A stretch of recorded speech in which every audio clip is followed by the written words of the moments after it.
tardes tengan todos ustedes, bienvenidos a Memorial del 2024. Agradecido estoy por todos sus comentarios, críticas, sugerencias y sus preguntas sobre todo.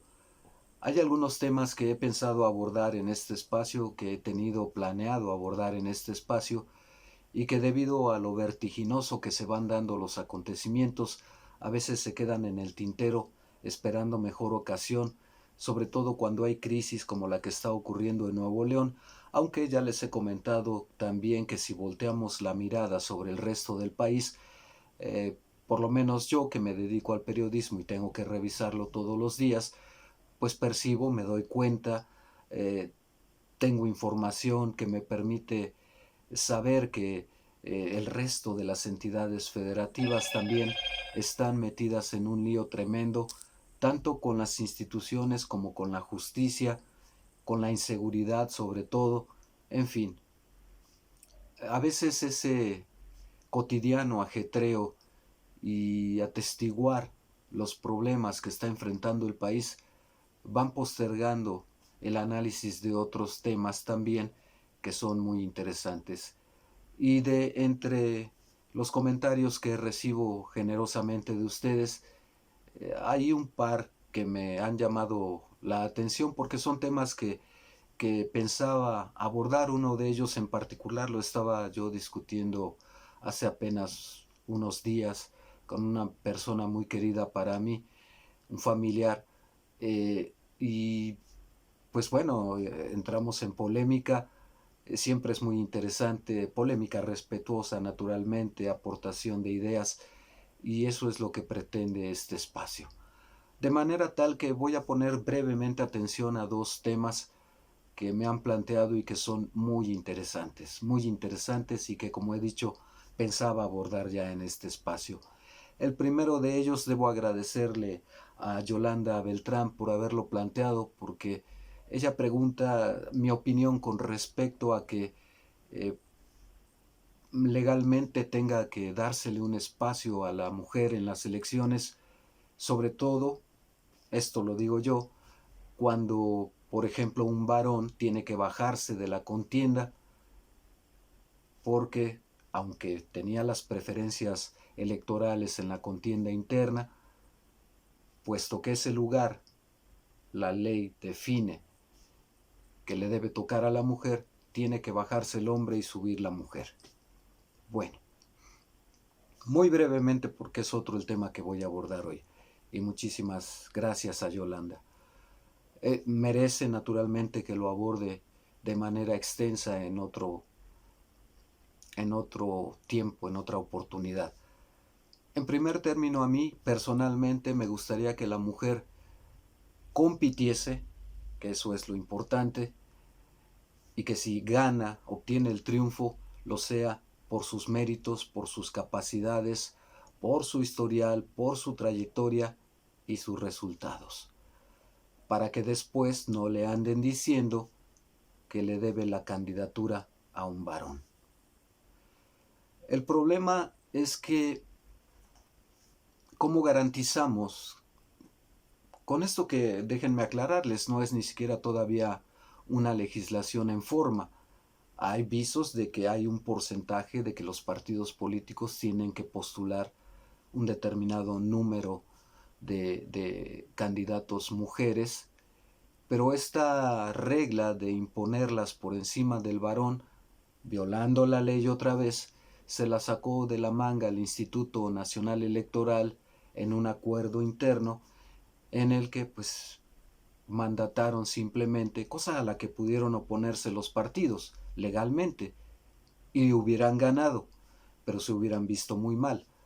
Así que, pues bueno, el Instituto Nacional Electoral mandató que las mujeres fueran enviadas a competir con verdaderas posibilidades de ganar, porque generalmente se les enviaba a estados que el partido o las alianzas sabían que no iban a ganar y pues mandas a una mujer a perder. No pasa nada.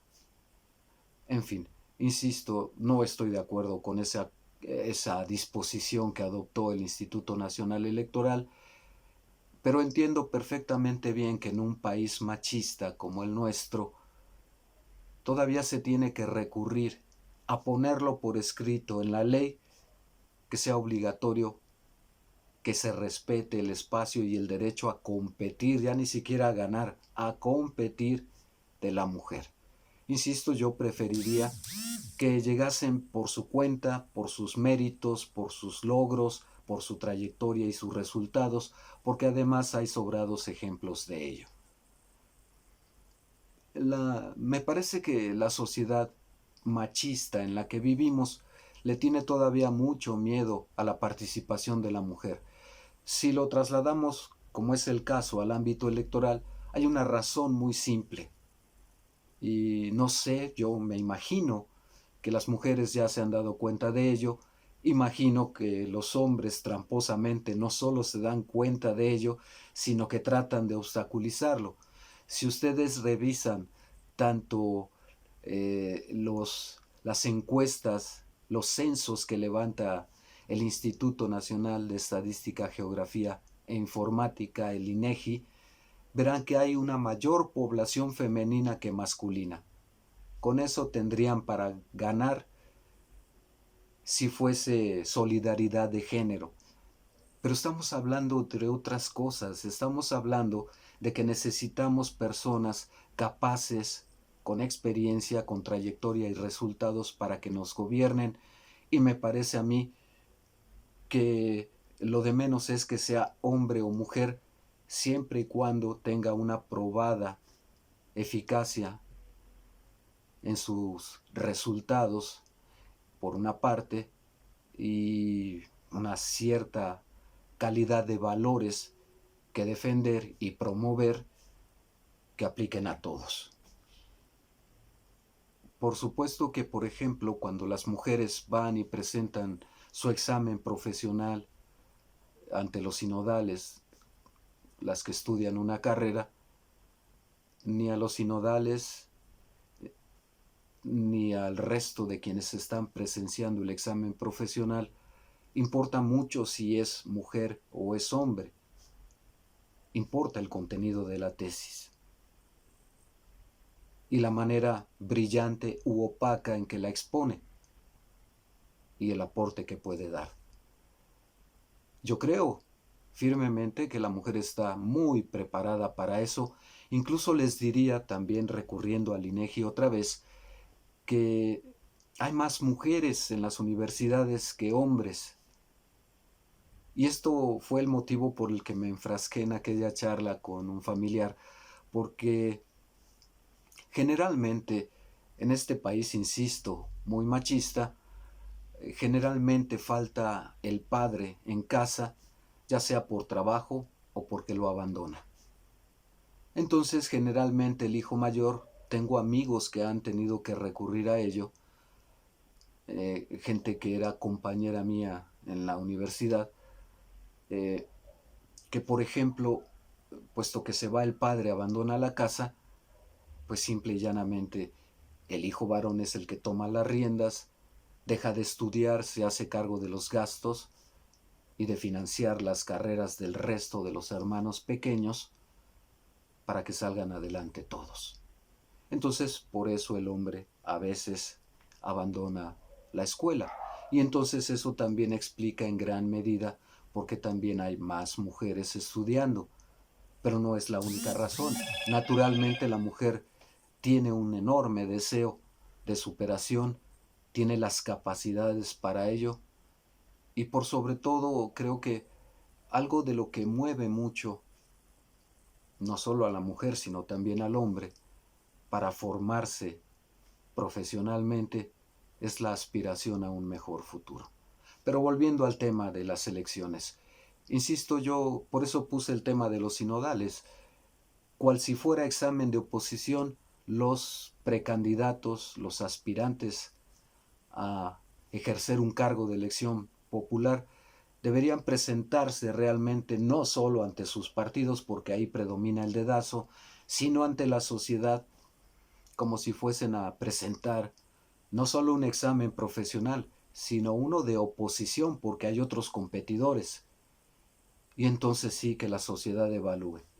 Pero estamos todavía lamentablemente muy lejos de eso.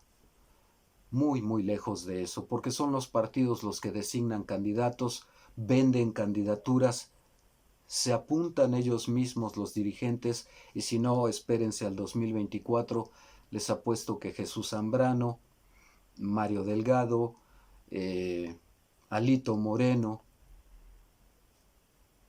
Marco Cortés, van a tener una plurinominal y no van a competir por nada. Derechitos, y seguramente al Senado de la República porque les dura 6 años. Y entonces esos espacios que debieron ser competidos para alcanzar la candidatura ya están asignados, ya se los quedaron ellos.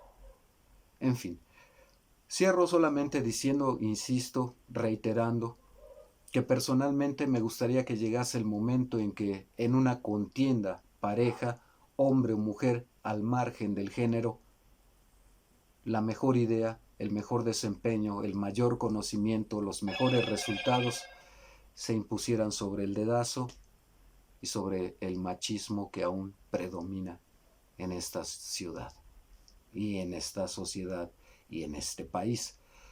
Les pongo un ejemplo muy, muy claro y con esto cierro este tema. Hay comunidades indígenas, particularmente en Oaxaca, Guerrero, Chiapas, en donde los municipios se rigen por usos y costumbres, y cuando compite una mujer por un cargo de elección popular y logra ganar, y ya ocurrió y me parece que fue en Oaxaca, de inmediato los varones, que son los que dominan la comunidad, impiden que llegue al cargo so pena incluso de asesinarla. Y en esos casos no interviene ni la autoridad de ese municipio autónomo, que es varón para variar, no interviene el presidente municipal, no interviene el gobernador, no intervienen ni las fiscales, nadie se mete, porque están regidos por usos y costumbres y ellos que definan como quieran. Entonces también tenemos que tomar en cuenta cuando tratamos de evaluar si realmente la competencia es pareja, yo preguntaría en qué región del país. Naturalmente eso no puede ni ocurre, no al menos de esa manera, en las ciudades grandes. Monterrey, por ejemplo, Guadalajara, Ciudad de México.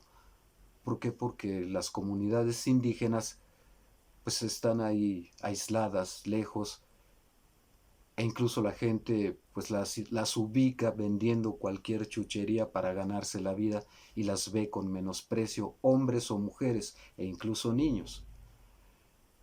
Pero con esto lo que quiero decir es que, insisto, sigue predominando un enorme machismo entre la sociedad mexicana, y yo creo que muchas veces lo que le ocurre a la mujer cuando llega a la política es que lo peor que puede hacer es tratar de parecerse a los usos y costumbres de un hombre.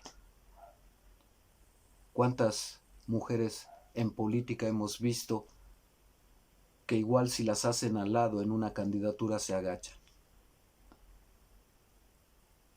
Beatriz Paredes es un buen ejemplo en la competencia interna que tuvo la alianza de PRI-PAN-PRD y la hicieron a un lado y ya no volvió a figurar y hasta la fecha debe andar por ahí. Y uno no puede dudar de sus capacidades: gobernadora, embajadora, líder nacional del PRI, diputada.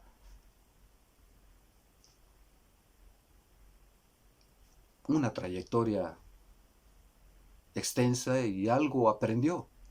Y sin embargo, para cerrar su carrera, con todos esos años de experiencia, la bajan de la competencia y no dijo nada. A veces no decir nada quiere decir mucho. Pero yo hubiera preferido que defendiera su postura, no porque hablase a nombre de todas las mujeres, porque cada ser es independiente, único y distinto, que hablase por sí misma y explicara por qué permitió eso, que un grupo de varones seleccionara por encima de quien realmente estaba dando muestras de que podía obtener la candidatura presidencial.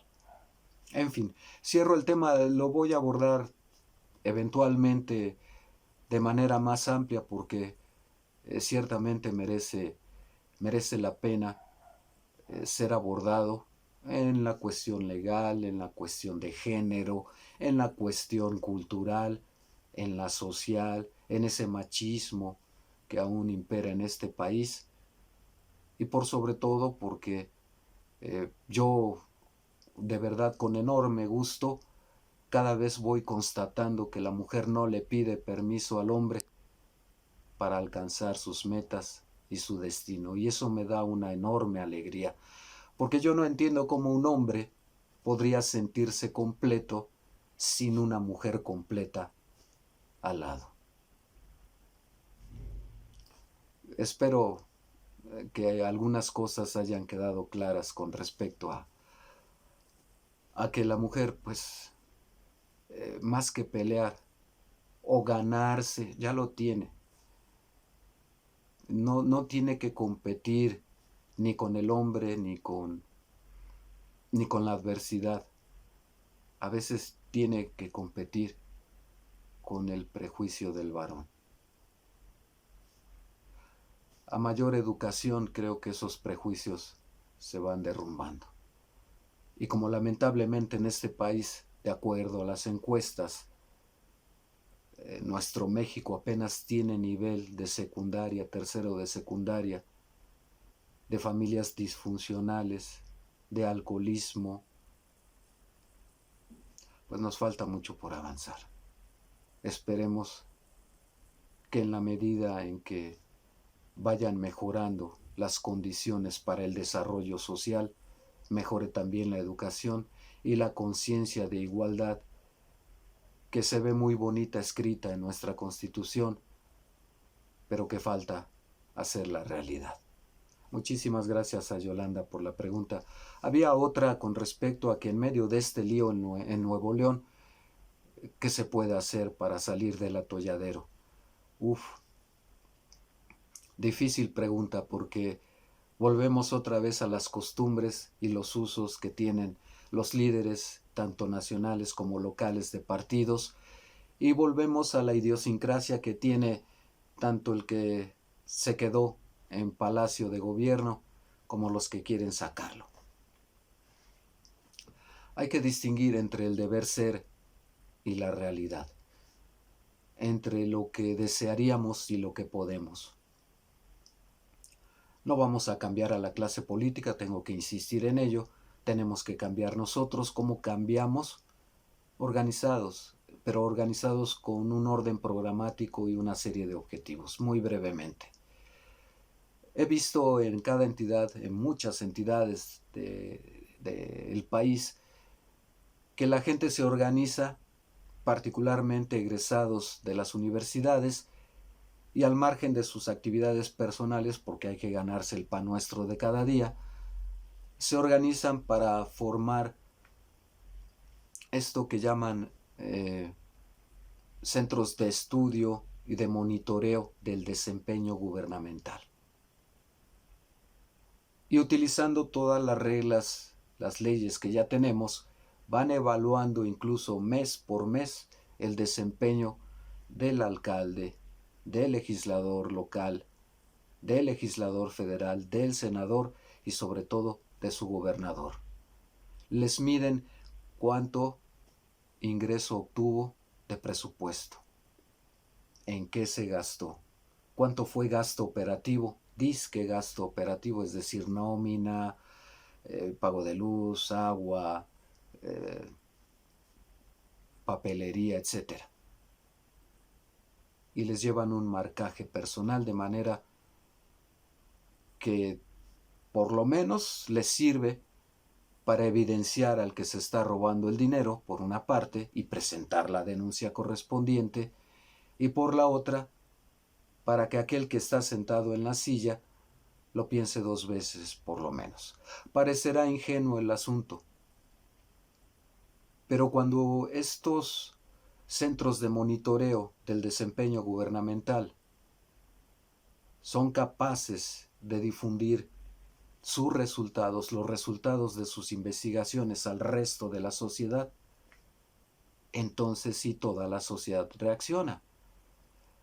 Déjenme poner una caracterización de esto. Si hubiese un centro de monitoreo del desempeño gubernamental en Nuevo León, desde hace 2 años que empezó el gobierno de Samuel García, le hubieran seguido paso a paso a quien otorga concesiones, en qué se gasta el presupuesto, por qué se va a ir de viaje, y si te vas a ir de viaje, qué inversiones vas a traer, y si no traes inversiones, si no estás seguro de traer inversiones, lo pagas de tu bolsa o te despedimos.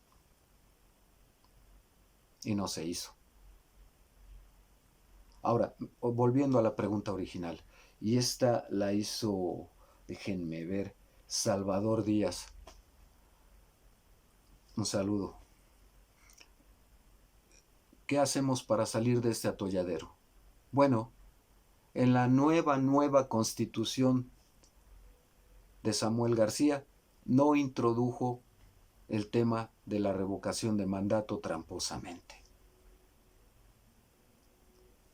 Pero sí, ahora mismo pues, van a tener candidatos en breve. Si ahora mismo le exigen como compromiso de campaña que en cuanto lleguen los legisladores implementen la revocación del mandato, el año venidero le pueden decir adiós legalmente, sin necesidad de una corte tramposa, sin necesidad de un Congreso con intereses políticos. Ustedes con su voto le podrían decir adiós a Samuel García o a cualquier mal gobernante, sea municipal, sea el gobernador o sea incluso legislador. Por ejemplo, estos centros de monitoreo del desempeño gubernamental de los que hablo también se dedican a estudiar el avance de las leyes locales, compararlas con las de otras entidades e incluso de otros países, pescar la legislación que está más avanzada, adaptarla al caso en este sitio en Nuevo León, por ejemplo, e impulsar toda la sociedad para que se convierta en ley, de manera tal que se le exija al legislador convertirla en ley y luego a quien es gobernador que la aplique, y en este caso que sea el primer interesado obligado, por ejemplo, a aplicar la revocación de mandato. Pero tramposamente Samuel en su nueva constitución no la incluyó. ¿Por qué será? Porque entonces el pueblo de Nuevo León, el año venidero, al realizarse una consulta para la revocación de mandato, lo hubiera mandado muy lejos. Por eso los gobernantes no van a aplicar leyes que sí benefician a la sociedad, pero los perjudican a ellos. Pero la chamba, la tarea de procurar que eso no ocurra es de nosotros, porque ellos no lo van a hacer por su cuenta.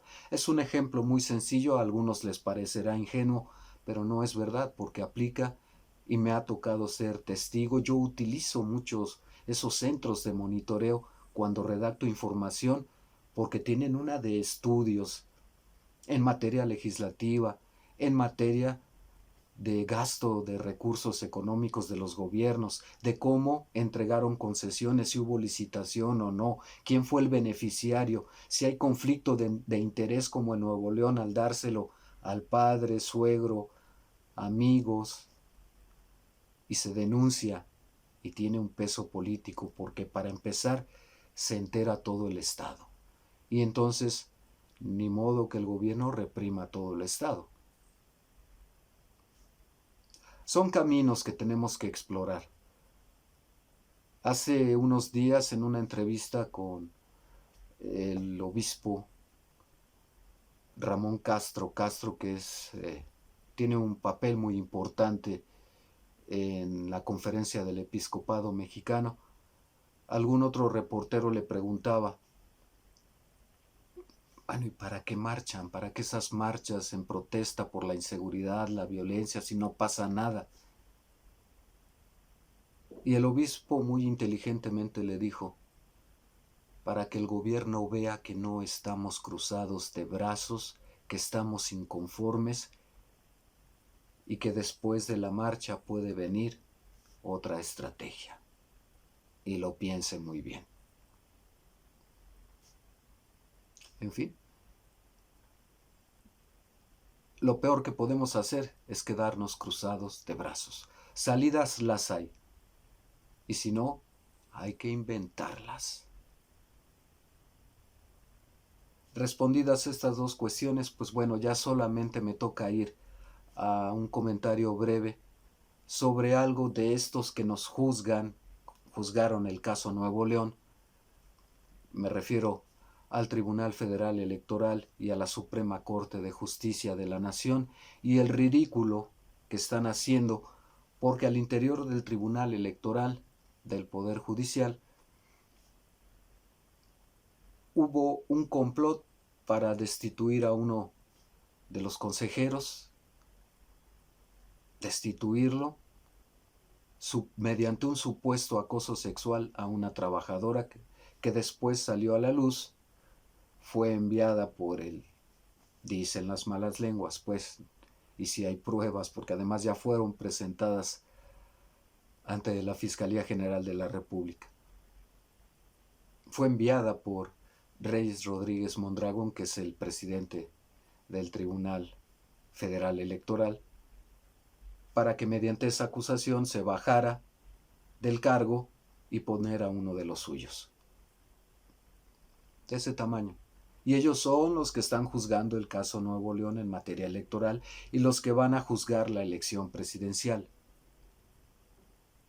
Otra ahora vinculada con la Corte. Ese mismo presidente del tribunal, Reyes Rodríguez Mondragón, presentó un informe de actividades anteayer ante el Pleno de la Corte, con Norma Piña, presidenta del Poder Judicial a nivel federal, y en este momento solo hay, porque está pendiente de nombrar 2, hay solo 5 magistrados del Tribunal Electoral. 3 le hicieron vacío, y es muy posible que esos 3 lo corran, por haber hecho ese juego sucio de inventarle un acoso sexual y mandar a una mujer para que ella fuera la acusadora, y ahora esos 3 pues se la van a revertir, y no es la primera ocasión que sucede. El mismo Reyes Rodríguez Mondragón llegó ahí porque le hicieron grilla al anterior presidente del Tribunal Federal Electoral y lo bajaron. Es una lucha de poder donde ustedes se paren. Y además con grillas y con acusaciones de lo más bajo posibles. Y la Corte mirando. Yo sigo preguntando por qué hasta ahora la Corte no obligó o sancionó a Samuel García por haber desacatado aquel fallo que emitió al cuarto para las 12, literal, el viernes pasado. No porque no pudiese regresar a ser gobernador, sino porque eso operaría hasta que el Congreso fuese notificado en primera instancia y después tomara la decisión. Y no ha dicho nada. Ridiculez tras ridiculez, porque además se habla de que Norma Piña y Reyes Rodríguez Mondragón, titular del Tribunal Federal Electoral, fueron los que promovieron esta trampa con acoso sexual para uno de los integrantes del tribunal. De ese tamaño.